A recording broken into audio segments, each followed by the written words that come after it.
ओम नमो भगवते वासुदेवाय नमः। स्वागत है आप सभी का मेरे YouTube चैनल पर। आषाढ़ मास महत्व का द्वितीय अध्याय जो स्वयं भगवान श्री कृष्ण द्वारा धर्मराज युधिष्ठिर को सुनाया गया। यह अध्याय हमें आषाढ़ मास के पुण्य नियम और व्रतों की महिमा के बारे में जानकारी देता है। भगवान श्री कृष्ण बोले, हे धर्मराज, आषाढ़ मास का दूसरा अध्याय धर्म, व्रत और नियमों के पालन से जुड़ा है। इस मास में तप, दान, जप और स्नान का विशेष महत्व बताया गया है। धर्मराज युधिष्ठिर हाथ जोड़ के कहने लगे कि हे प्रभु, आषाढ़ मास में धर्म, व्रत और नियमों का पालन कैसे किया जाता है? इस मास में तप, दान, जप और स्नान का क्या महत्व है? कृपा करके यह मुझे बताएं। भगवान श्री कृष्ण कहते हैं, हे राजन, जो व्यक्ति आषाढ़ मास में प्रतिदिन ब्रह्म मुहूर्त में उठकर गंगा, जमुना या किसी भी पवित्र नदी में स्नान करता है, वह अनेक जन्मों के पापों से मुक्त हो जाता है।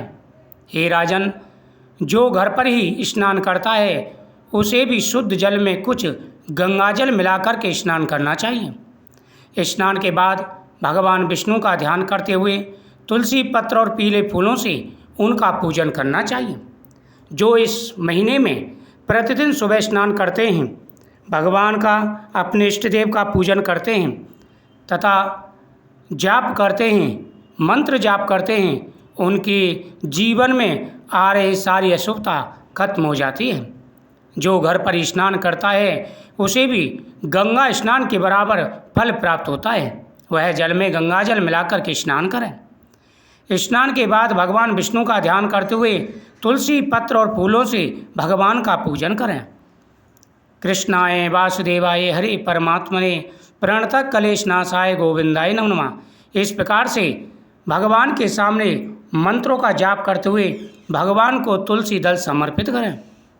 हे धर्मराज युधिष्ठिर, जो भी पूरे नियम के साथ में यह करते हैं, नियमों का पालन करते हैं, उनके ऊपर हमेशा भगवान की कृपा बनी रहती है। श्री कृष्ण कहते हैं, हे युधिष्ठिर, इस मास में विशेषकर एकादशी, पूर्णिमा और श्रवण नक्षत्र युक्त सोमवार के व्रत करने का बड़ा महत्व है। इन व्रतों से मनुष्य को वांछित फल की प्राप्ति होती है। हे धर्मराज युधिष्ठिर, इस महीने में जब भी एकादशी आवे, पूरे नियम के साथ में व्रत करें। इस महीने की पूर्णमासी को भगवान केशव के सामने बैठ करके ओम नमो भगवते वासुदेवाय नमः मंत्र का जाप करें। भगवान के सामने पुष्प और तुलसी दल समर्पित करें। भगवान के सामने दीपक जलाएं। इस महीने में श्रवण नक्षत्र युक्त सोमवार हो तो भगवान शिव का विशेष रूप से अभिषेक करें। भगवान को पुष्प समर्पित करें। भगवान के सामने दीपक जलावें। सभी मनोकामनाएं पूरी हो जाती हैं। हे राजन, आषाढ़ शुक्ल एकादशी, जिसे देवशयनी एकादशी कहा जाता है, अत्यंत ही पुण्यदायिनी है।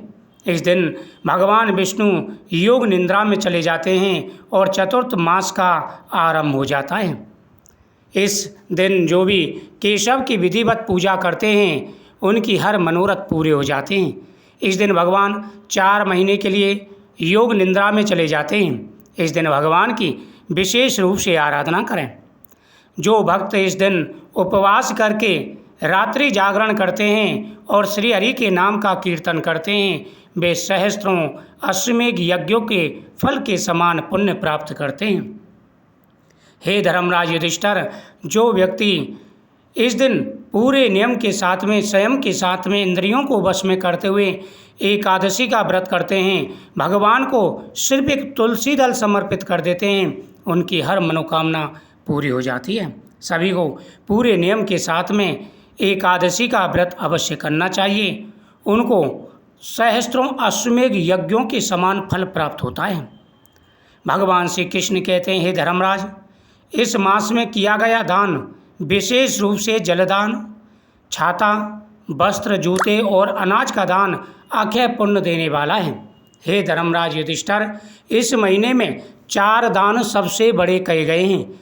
जो भी व्यक्ति इन 4 दानों को करते हैं, भगवान की उन पर विशेष कृपा बनी रहती है।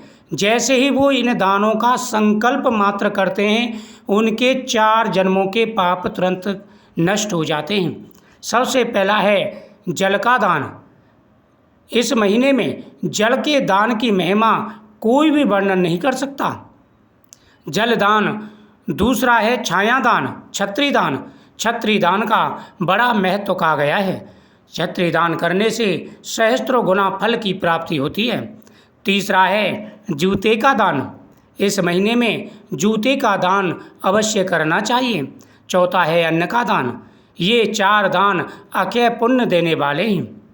इस मास में तामसिक भोजन नहीं करना चाहिए। इस मास में तामसिक भोजन, स्त्री संग, झूठ, कटु वचन और अहंकार का त्याग कर देना चाहिए। हे धर्मराज युधिष्ठिर, इस मास में तामसिक भोजन नहीं करना चाहिए। पूरे नियम के साथ में इस महीने में तामसिक भोजन को छोड़ें। दूसरा, स्त्री संग। इस महीने में ब्रह्मचर्य व्रत का पालन करें। तीसरा है झूठ। व्यक्ति को वैसे तो झूठ कभी नहीं बोलना चाहिए, लेकिन आषाढ़ मास में झूठ बोलने का बहुत बड़ा दंड मिलता है। कटु वचन, किसी से कड़वे वचन ना बोलें। और अगला है असत्य। असत्य का पालन बिल्कुल नहीं करना चाहिए। इसलिए इन नियमों का पूरे वचन के साथ में और नियम के साथ में पालन करें। साथ ही अहंकार को छोड़ दे। जो व्यक्ति अहंकार युक्त बातें करता है, अहंकारी होकर के दान करता है और पुण्यों का बखान करता है, उनके सारे पुण्य नष्ट हो जाते हैं। जो भी भगवान की पूजा करता है पर अहंकार के साथ में उसका वर्णन करता है, उसके किए गए पूजा उसी समय निष्फल हो जाते हैं। ब्रह्मचर्य का पालन करके अधिकाधिक समय भगवान के भजन और जप में लगाना चाहिए।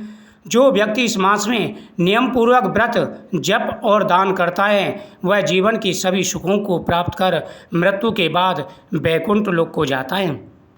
हे धर्मराज युधिष्ठिर, जो भी नियम के साथ में इन बातों का ध्यान रखते हैं, पूरे नियम के साथ में भगवान की पूजा करते हैं, उनके हर मनोरथ पूरे हो जाते हैं। ओम नमो भगवते वासुदेवाय नमः। इस मंत्र का जाप करते हुए भगवान का पूजन करें। भगवान सभी प्रकार के मनोरथों को पूरा कर देते हैं। जो नियम बताए गए हैं शास्त्रों के अनुसार, उन सभी नियमों का पालन करें और अपने सामर्थ्य के अनुसार दान पुण्य करें। इसी महीने में धर्मश्रेष्ठ राजा विहंग दान पुण्य और ब्रह्मचर्य करते हुए और एकादशी का व्रत रखते हुए वैकुंठ लोक को प्राप्त हुए थे। पूरे नियम के साथ में जो भी एकादशी का व्रत करते हैं, श्रवण नक्षत्र युक्त सोमवार का व्रत करते हैं, पूर्णमासी का व्रत करते हैं और भगवान का भजन करते हैं, उन्हें वैकुंठ लोक की प्राप्ति होती है। ओम नमो भगवते वासुदेवाय नमः। आषाढ़ मास के द्वितीय अध्याय संपूर्णम।